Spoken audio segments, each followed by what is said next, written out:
Unanimous juncture of Rendezvous 2022. I have immense pleasure to stand before you to share my thoughts and views concerning the topic Imam Shaliati, life works and influence in Malabar knowledge making. Islam has arrived in Kerala in 7th century itself. The team of propagation under the leadership of Malik ibn Dinar has arrived in Kerala and initiated Islamic activities by establishing mosques and Islamic centers. In the time of Umar bin Khattab radiallahu anhu, Mughirah bin Shu'bah came to Calicut for piloting Islamic activities. That shows that Arabians introduced Islam into Kerala. They have sowed the seed of Islam by establishing only the mosque. But the real Islamic culture and civilization came only after the migration of Yemenian that taken place after the Arabian migrations. The Yemenian migration, they came here, who established the Islamic culture and civilization by educating the people. They started centralizing the mosques and the masjid and started educating the people with the traditional Darsi system. First, they have appointed qazis. The qazis who were succeeded by those who have migrated here. They were become qazis, and in the lineage of qazis, in the chain of qazis, they were greatest renowned qazi called Abu Musa Ibrahim Shaliati. His son, Sheikh Zainuddin Ramadan Shaliati, was the greatest scholar, and his literary contributions are quite phenomenal. He was an apostle of creating or revolutionizing, reforming all Islamic traditional knowledge that we are leading and learning nowadays, which were developed by Sheikh Zainuddin Makhzum radiallahu anhu.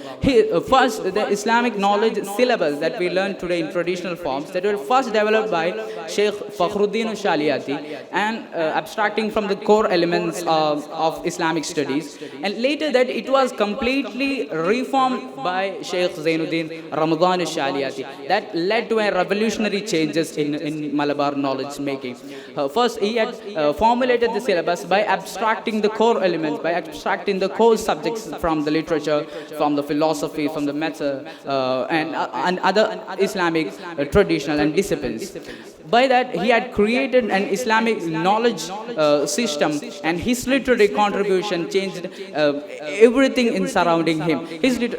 Main of his work, he has written the Sharh of Irshad al-Ibadah, which were read in a traditional dars from one scholar and 300 disciples. And the interesting fact is that after reading that, all 300 disciples has become or acquired the position of Wilaya. That shows that how emancipating and bolstering the spiritual and religious power of one. That shows that how his spiritual influence has put into words and been influenced by many from his disciples, from his readers. And he was a disciple of Ra'isul Muhaqqiqin, Imam Ahmad Raza Khan Bareilly. Imam Ahmad Raza Khan Bareilly was a strong criticizer who had stood hard against all the heretical and Salafist and Wahhabist ideologies. And Imam Shaliati, Imam Shaliati also had the same ideologies of his teacher, and he also written many of the Wahhabis, many books and articles that countering and refuting Wahhabist and Salafist ideologies. And he also worked for the Samasta Kerala Jamiatul Ulama to establish a scholastic and decision-making body to stand against all the heretical and Salafist ideologies. When he was the 10th man appointed as a member of Samasta Kerala Jamiatul Ulama, and he had started working for Samasta Kerala Jamiatul Ulama to fight against the Wahhabist movement.